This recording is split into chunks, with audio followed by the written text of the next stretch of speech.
안녕하세요. 경제적 자유를 꿈꾸는 남자 언호입니다. 여러분과 경제적 자유를 얻을 때까지 이 유튜브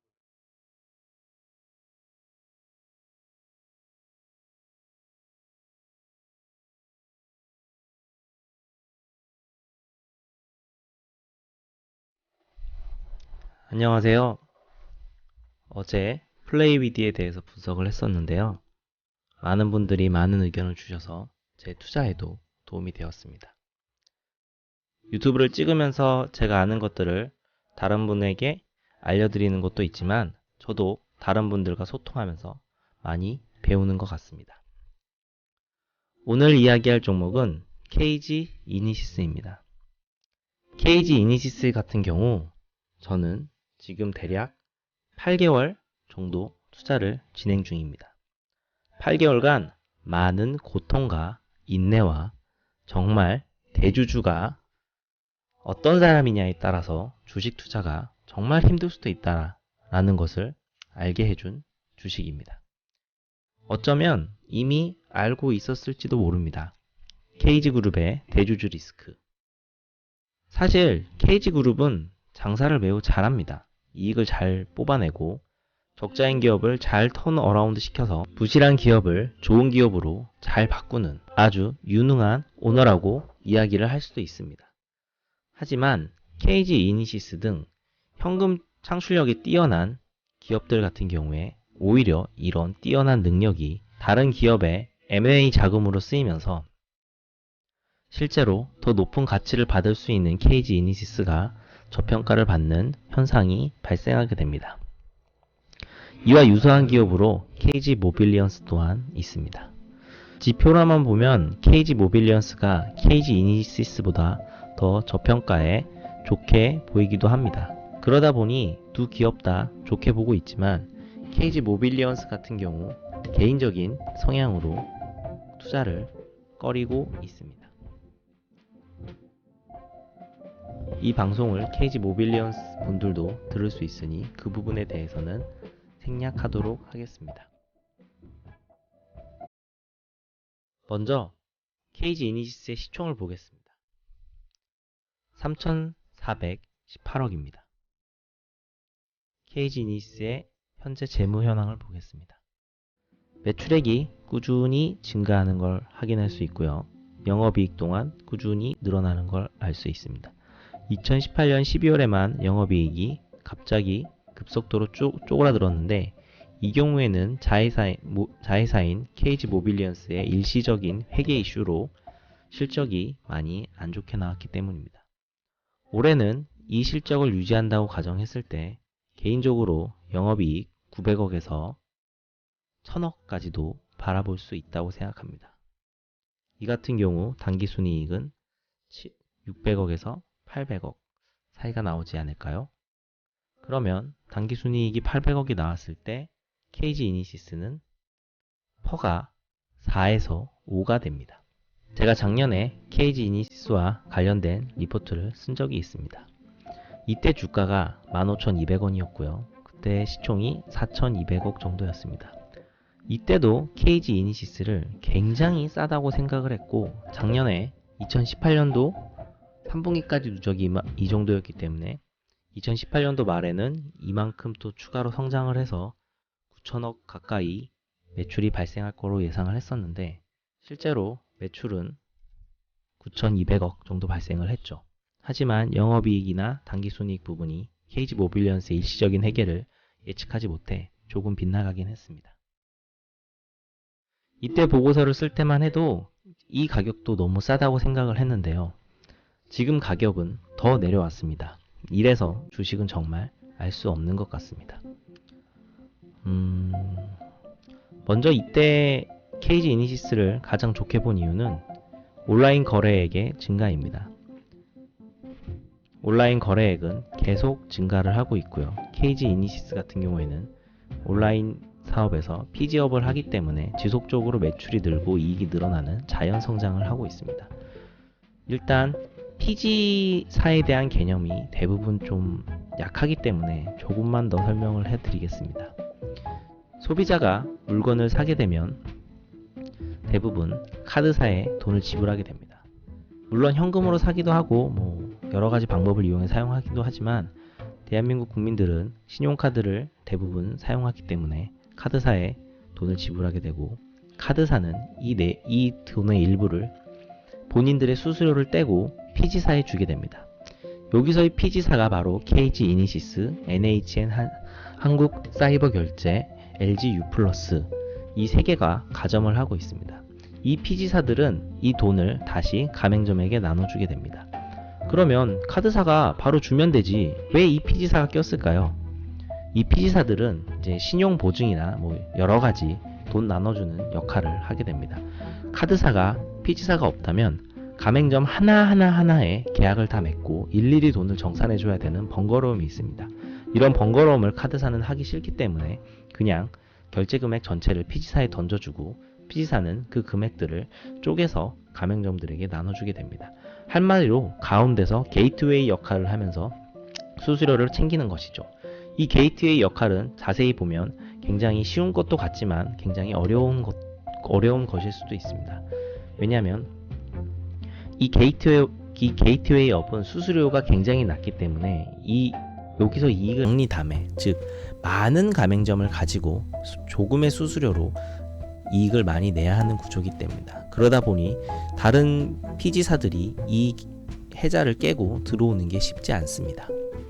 한마디로 해자가 적은 수수료로 인한 신규 피지업의 진출이 어렵다는 것이죠.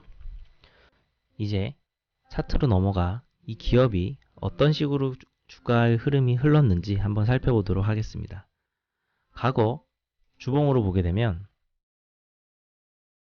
2013년, 15년도에 이런 피지업의 열풍을 받고 주가가 올라간 뒤에 이렇게 쭉 내려오게 됩니다. 이렇게 내려오는 과정이 대주주의 힘이 컸습니다.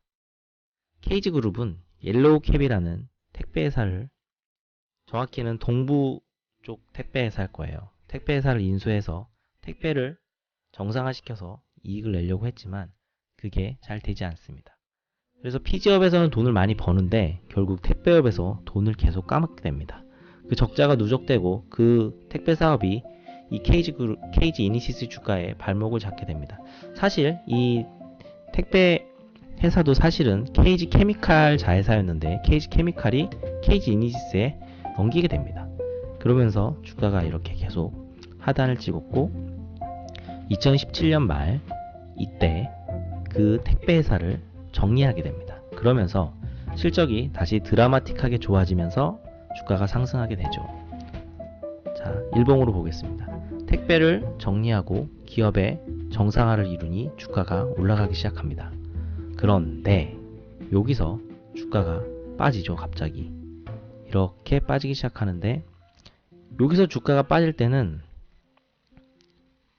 무슨 일이 있었냐면 정부에서 제로페이라는 것을 시행을 하죠.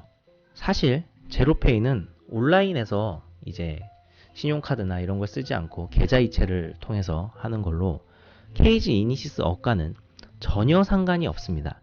그럼에도 불구하고 피지업에 대한 이해의 부족, 온라인으로도 진출을 해서 이 제로페이 같은 것이 온라인에도 나와서 이 피지회사의 비즈니스를 깰 것이다. 이런 우려로 주가가 폭락하게 됩니다. 이때 많은 투자자들이 여기서 주식을 매수하게 되죠.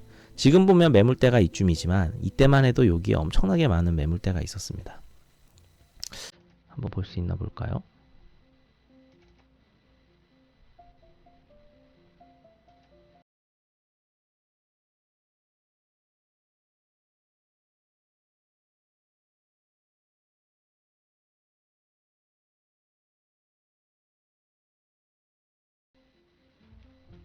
네, 이때만 해도 여기가 바닥인 걸로 사람들이 생각을 했습니다. 왜? 제로페이는 오해니까 그 오해가 가시면 주가가 정상화 될 것이라 생각한 거죠. 하지만 이후 주가는 더 폭락하게 됩니다. 이때는 왜 폭락했을까요? 네이버와 GS 홈쇼핑에 이탈이 있었습니다. 네이버는 이 KG 이니시스의 최대 고객사로서 KG 이니시스 실적의 상당 부분을 차지하고 있었죠. 하지만 네이버에서 쇼핑을 다들 해보셨겠지만 네이버 쇼핑이 급속도로 성장하게 됩니다. 네이버 페이도 성장하게 되고요. 그러다 보니 이 피지업은 매우 영세해서 다른 쇼핑몰 같은 경우에는 자체 피지를 가져가기가 어렵습니다. 과거만 해도 11번가, GS홈 쇼핑, G마켓 등등 여러 이런 큰 온라인 쇼핑몰들이 자체 피지를 가져가려고 했지만 시도 후 오히려 이 피지 사업을 하고 나서 본인들의 손해가 더 극심해지자 다시 이 피지 업체들에게 돌아온 경우가 있습니다. 하지만 네이버 같은 경우 거래 규모가 너무 커지다 보니 자체 피지를 해도 BEP를 통과하는 수준에 이르렀고, 또한 이 거래에 대한 데이터 또한 중요하게 생각하기 때문에 네이버 같은 기업은 빅데이터나 이런 거 연구를 많이 하겠죠. 자체 피지를 구축하게 됩니다. 그러면서 KG 이니시스의 실적을 가장 많이 차지하고 있던 네이버가 이탈을 하면서 3분기에 다 이탈을 하게 되거든요. 그때 이제 이런 사실이 시장에 알려지면서 3분기 실적이 엄청 안 좋을 거다, 이런 예상을 하고 주가가 쭉 빠지게 됩니다. 하지만 실제로 실적이 나왔는데 작년 대비 그렇게 많이 빠지지 않았어요. 이게 무슨 말이냐? 가장 큰 고객사가 빠졌는데도 불구하고 그만큼 성장을 한 겁니다. 온라인 쇼핑몰이라는 규모 자체가. 결국 이 회사는 매년 20에서 30% 그냥 자연 성장을 하는 기업입니다. 예를 들어서 저희가 요기요 같은 데서 음식을 시켜 먹죠. 대부분 신용카드를 쓸 거예요. 물론 연계해서 쓸 거고요, 간편 결제를. 그때 KG 이니시스는 이익이 발생하는 거죠. 요기요 같은 건 과거에는 없었죠. 새로 생겼죠. 이런 새로 생기는 서비스들에서 KG 이니시스는 계속 성장을 합니다. 그래서 네이버 페이가 네이버 자체 피지가 생겼음에도 불구하고 실적이 그렇게 빠지지 않는 걸 확인한 이제 대부분의 투자자들이 이렇게 되면 내년 3분기부터는 2019년 11월 15일 날 3분기 실적이 나오겠죠. KG 이니시스가 자연 성장 또 20-30% 하겠구나. 1년 동안 약간 주춤하겠지만 이 기업은 계속 성장을 하겠다 생각을 하고 다시 주가가 정상을 향해 가려고 하죠. 그런데 여기서 또 큰 일이 일어납니다. KG그룹은 정말 대주주 리스크가 큽니다. 여기서 이렇게 2만원을 향해 가던 주가가 가만히 있었으면 2만원을 넘기고 다시 정상화됐을 가능성이 커요. KG그룹이 동부제철을 인수한다고 합니다. 이때 동부제철은 엄청나게 적자를 내고 있고 큰 기업입니다. 매출이 어마어마하고, 한마디로 표현하면 고양이가 호랑이를 먹으려고 하는 그림인 거죠. 근데 그 호랑이가 병든 호랑이인 거죠. 이 병든 호랑이가 자꾸 이제 돈을 써가면서 이 KG그룹의 돈을 빼갈 거다. 그러면은 이제 예전에 이니시스 주가가 안 좋았던 거 기억하시죠? 택배 때문에. 또 그런 악영향을 끼칠 거다. 시장은 우려를 하죠. 그래서 주가가 2만원 가까이 갔던 주가 19,000원에서 바로 14,000원대까지 폭락하게 됩니다. 한 30% 정도 폭락을 하게 되는 거죠. 그리고 시장이 해명을 하죠. KG그룹, KG 이니시스가. KG 이니시스 돈은 들어가지 않을 거야. 하지만 시장은 믿지 않습니다. 왜? KG그룹은 돈이 없거든요. 니네가 돈을 안 내면 도대체 이 돈은 어디서 나오니? 하지만 회사는 우리는 돈을 내지 않을 거야. 우리는 동부제철과 관계가 없어. 계속 주장하지만 시장은 믿지 않습니다. 심지어 이때는 대규모 유증을 할 거다, 이런 소문까지 돌면서 주가가 또 급락하게 됩니다. 이때 회사는 홈페이지에 대규모 유증은 절대 없습니다 라고 올리게 되죠. 공시로는 그런 걸 올릴 수 없기 때문에 홈페이지에 올린 것 같아요. 그리고 이 부분에서 대규모 자사주 매수가 일어납니다. 100만 주니까 이때까지 샀으니까 대략 한 150억을 자사주를 산 것 같아요. 자사주 매수가 끝나자 주가가 힘을 못 쓰다가 이쯤에서 자사주 매수가 끝났을 거예요. 다시 빠지게 됩니다. 지금의 현 시점입니다. 최근에 빠진 원인은 사실 한국사이버 결제의 영향이 큽니다.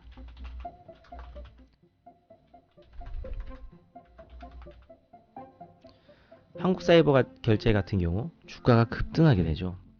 이 급등의 원인을 저는 나중에 알았지만 지금은 그걸로 예상하고 있습니다. 제가 생각하는 게 틀릴 수도 있지만 한국사이버결제는 애플의 한국 시장 진출에 피지사 역할을 하게 됩니다. 원래 시장은 그 전에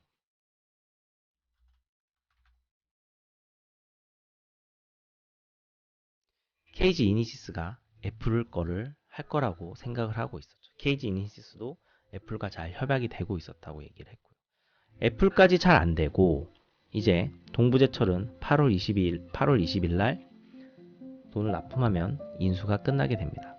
하지만 지금까지 KG 이니시스의 자금은 들어가지 않았습니다. 회사의 말이 맞고요. 회사에 연락을 해보면 대략 200억에서 300억 사이의 금액이 지원될 가능성은 있다. 아니, 지원할 가능성이 높다. 라고 얘기를 해줘요. 그 말은 지금 KG 이니시스 시총과 이익을 봤을 때 그 정도 규모의 자금은 집어넣어도 사실 큰 영향이 없습니다. 전체 들어갈 돈이 한 3천억 정도 되는데 1600억이 KG그룹, 400억이 캡터스에서 들어갈 거예요. 네, 그렇게 자금이 들어가는데 어쨌든 KG그룹은 들어가지 않는데 왜 폭락을 했냐. 사실 이때 폭락하기 전에 이쯤 좀 자세히 볼까요? 이쯤 회사가 공시를 하나 내요. 정말 배신감을 느낄 만한 공시였죠. 어떤 공시였냐면 각 계열사가 가지고 있는 KG 타워의 그 지분을 KG 이니시스가 삽니다. 1000억까지는 아니고 한 8, 900억에. 이게 왜 배신감을 느끼냐면 현재까지 KG그룹은 동부제철 인수에 돈을 안 넣는다고 했어요. 그러다가 근데 2, 300억까지는 넣을 수 있어요까지 얘기를 했어요. 그래요. 그 부분까지는 이야기를 했으니 이제 이해를 하려고 하는데 이때 800억 갖고 있는 현금을 계열사에 있는 부동산을 다 사요. 그걸로 이제 물론 임대 수익이 한 4% 나오니까 나쁜 결정은 아니에요. 근데 지금 미래를 지향하는 이제 전자결제업을 하고 있는 업체가 800억, 900억을 부동산에 쓴다? 좀 이상하죠. 네, 말이 안 되는 거죠, 사실은. 왜 거기다 쓰냐면 결국 그 돈이 계열사로 흘려 들어가서 그 계열사들이 동부제철 사는데 그 돈을 쓴다는 거죠. 네, 어떻게 보면 이제 쓰리 쿠션 같은 느낌인데요. 나는 사지 않아요. 나는 부동산을 살 뿐이에요. 하지만 그 부동산 금액이 계열사에 넘어가서 그 계열사가 동부제철을 사게 되죠. 한마디로 나쁘게 생각하면 KG 이니시스에 어쨌든 가지고 있던 현금으로 동부제철을 샀는데 나는 동부제철을 사지 않았다 라고 얘기하는 것이죠. 실제로 냉정하게 생각해보면 산 건 아니에요. 그러다 보니 동부제철이 어떻게 실적이 나오건 이제 KG 이니시스와는 이제 끊어서 생각할 수 있는 입장이 되었습니다. 하지만 시장은 냉정했고 그런 모습에 실망감을 가진 기관 투자자들은 주식을 손절하기 시작했고 또 이때 마침 장도 엄청 안 좋았어요. 그래서 모든 주식들이 내려가는데 나도 같이 내려가고 있는 상태입니다. 지금 이 종목을 설명하고 있는 이제 유튜버인 저도 사실은 이 종목을 계속 들고 있고 내려가는 동안 계속 아프고 있습니다. 하지만 주가가 아무리 내려도 힘들긴 하지만 화가 나고 걱정은 되진 않아요. 이런 기업은. 왜냐하면 실적이라는 튼튼한 받침목이 있기 때문이죠. 아마 올해 20% 성장을 하게 되면 올해 2분기는 곧 나올 거고요. 매출액이 1조는 넘겠죠. 1조 한 1000억, 영업이익은 8, 900억, 당기순이익은 뭐 7, 800억 나오면 이 시총은 저는 말이 안 된다고 생각해요. 그리고 중간에 여러 가지 좋은 뉴스들이 좀 있었어요. 자회사 KFC가 원래 엄청난 적자 기업이었거든요. 이 적자 기업을 이제 KG 이니시스가 인수를 해서 흑자 기업으로 바꾼 상태고 어느 정도 닭껍질 튀김이란 게 이슈화되면서 실제로 KFC에 와서 닭껍질 튀김 먹기도 하지만 다른 치킨과 맥주를 많이 소비도 한답니다. 그래서 이 KFC도 사실 굉장히 잘 흑자로 만든 게 기존의 대부분 인력이었던 인력을 좀 줄이고 키오스크를 도입하고 그래서 매장에 가보면 일하는 사람이 굉장히 적어요. 그러니까 인건비를 확 줄인 거죠. 인건비가 가장 크잖아요. 외식업에서. 그 인건비를 획기적으로 줄이고 키오스크를 도입하고 이렇게 잘 하고 있는 기업이에요. 그래서 KFC 실적이 도움이 될 거고. 그래서 저는 원래 이 기업을 올해 3분기 실적 나올 때가 이 기업의 시작이다라고 생각을 했어요. 근데 시장은 워낙 빠르기 때문에 그때 실적 나올 때 사면 늦을 거야. 나는 일찍 사서 실적 나올 때 한 6만 원까진 가지 않을까? 이러면서 못해도 3만 원은 가겠지라는 생각하고 처음 작년에 뭐 이런 식으로 생각을 했죠. 하지만 이건 뭐 택도 없었고요. 지금 상황으로 보면 어찌 보면 지금이 굉장히 기회일 수도 있는 기업인 것 같습니다. 하지만 지금은 동부제철건이 마무리되어 있지 않기 때문에 8월 20일 날 동부제철 돈을 납입하고 이제 동부제철과의 완전한 청산을 끝낸 뒤 물론 8월 15일 전에 실적도 나오겠죠. 2분기 실적이 나올 거고 2분기 실적은 그렇게 기대하고 있지 않아요. 전통적인 비수기에다가 아직도 네이버 빠진 효과가 크게 나타나는 시기이기 때문에 왜냐하면 작년 2분기에는 네이버가 있었고 올해 2분기에는 네이버가 없거든요. 그만큼 자연 성장한 만큼 네이버의 실적을 메꾸겠지만 3분기는 둘 다 네이버가 없는 상태에서 자연 성장하기 때문에 다시 성장하는 뷰의 그림으로 바뀔 수 있다고 생각합니다. 어쨌든 최저가 근처에 있는 이 기업은 제가 봤을 땐 현재는 기회라고 생각돼서 두 번째 종목 소개로 발표를 하였습니다. 정말 여기에 케이지 이니시스에 대해서 이야기할 게 사실은 지금 이 짧은 시간이 아닌 한 2시간, 3시간도 할 수 있어요. 하지만 유튜브는 그렇게 길면 사람들이 듣지도 않고 재미도 없어 하기 때문에 제가 아는 내용의 핵심 위주로 짧게 추려봤습니다. 네, 오늘은 여기까지 마치겠습니다. 오늘도 시청해주셔서 감사합니다.